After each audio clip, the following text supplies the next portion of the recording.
Face Forward Media. This is Healthcare Musings. I'm your host, Dr. Hassaballa. Welcome to Healthcare Musings, everybody. Happy to have you with me.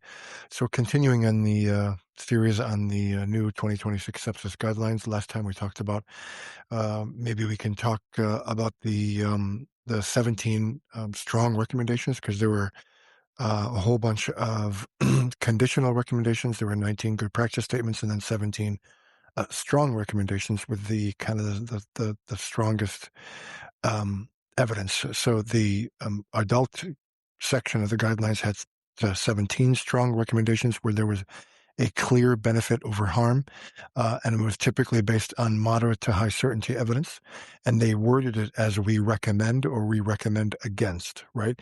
So rather than we suggest, saying they suggest is not random. It means that there's kind of less certainty, maybe less strong of evidence. So there were 17 in the adult part of the guidelines, which is my focus as an adult intensivist.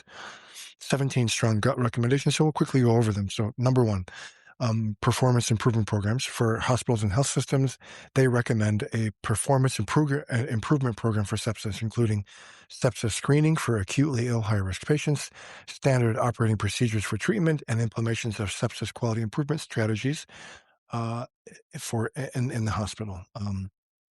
So that's the first thing. And that, makes sense. If you should have a sepsis team, sometimes they talk about code sepsis or sepsis alert. In my hospital that I'm part of the sepsis committee. And so that's a strong recommendation. It's the first one. Number two, for acutely ill patients in the hospital, they recommend using NEWS or NEWS2 or MUSE or SIRS over QSOFA, which I thought was interesting. NEWS, these are a whole bunch of early warning systems, even SIRS, which is very nonspecific, but they recommended that over QSOFA, which is the quick SOFA, which is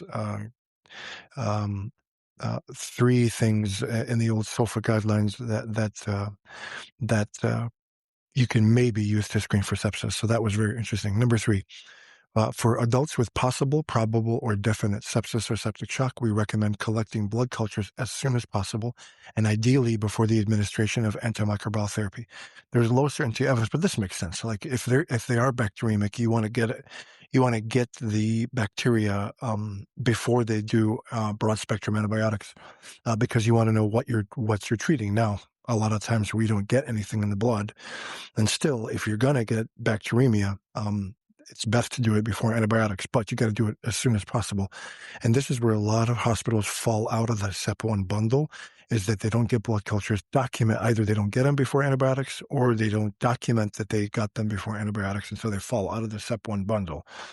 So, I mean, that makes sense. If you're going to be bacteremic, and you're going to catch it, you should do it before antimicrobial therapy. Broad spectrum antimicrobial therapy is instituted. The other thing is, the best time to get blood cultures, by the way, is when they're rigoring, when they're shaking, not when they're febrile. A lot of people get blood cultures when they're febrile. That's not the best time. You are actually bacteremic or viremic, typically, when you are rigoring. That's when the IL-1 is coming out, and that's when you're developing the heat to generate a fever. So the best time, and I learned that when I was an intern, the best time to get a positive blood culture is when they're having rigors, not when they're febrile. Now, antibiotic timing.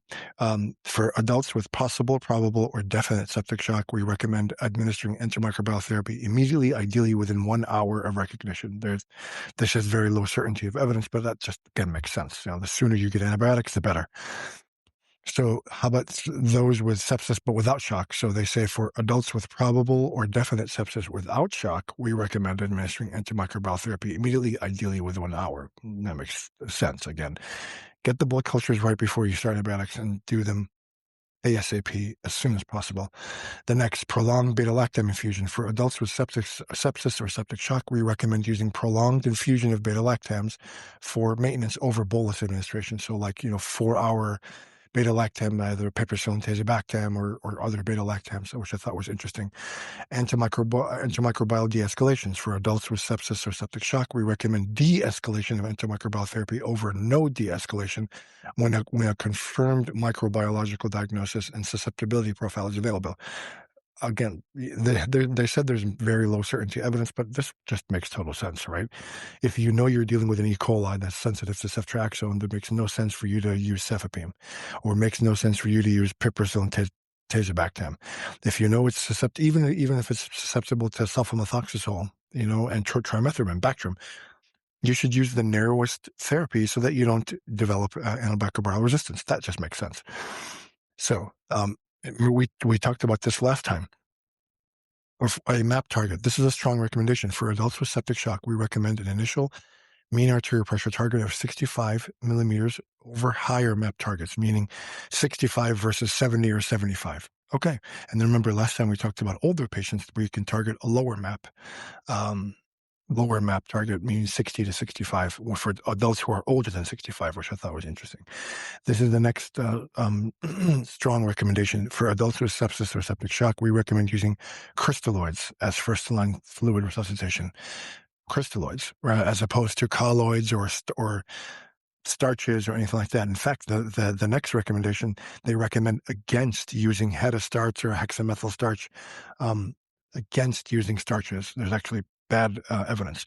Norepinephrine. For adults with septic shock, we recommend using norepinephrine as the first-line agent over dopamine, epinephrine, or celepressin. Okay? And this is high certainty evidence for norepinephrine versus their alternatives. So norepinephrine should be your first choice. Then there's other stuff. If you have sepsis and ARDS, for adults with sepsis and ARDS, we recommend using a low tidal volume ventilation strategy, 6 ml per kilo, over a high tidal volume, more than 10 ml per kilo. I think that's pretty established. For adults with sepsis and ARDS, we recommend using an upper limited goal of plateau pressure of 30 over higher. Okay, because if you have higher, that can lead to barotrauma and further lung injury. They recommend against incremental PEEP titration. For adults with sepsis and moderate to severe ARDS, we recommend against using an incremental PEEP titration strategy. And then there's other supportive therapies. For adults with sepsis or septic shock, we recommend using a restrictive transfusion therapy strategy over a liberal transfusion strategy, meaning for me, that means keeping hemoglobin, not transfusing unless the hemoglobin goes below 7. Okay. Glycemic control. For adults with sepsis or septic shock, we recommend initiating insulin therapy at a glucose level of 180 or greater. For me, that means a continuous infusion insulin. Maybe you can get away with frequent subcutaneous, but good glycemic control, because the higher the glucose, the worse the outcomes.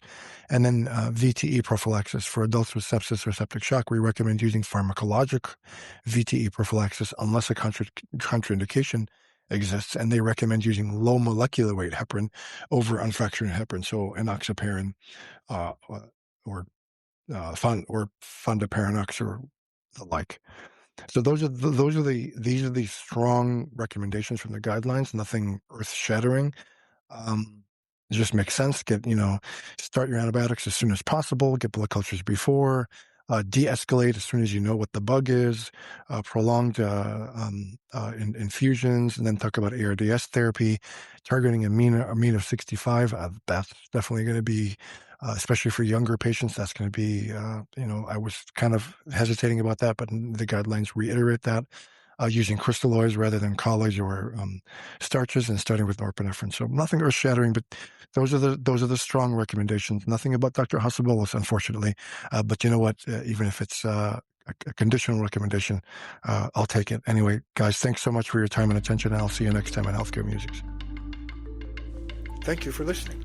Sign up at healthcaremusings.com to get every episode delivered directly to your email. And please don't forget to leave a 5-star review. Thank you so much.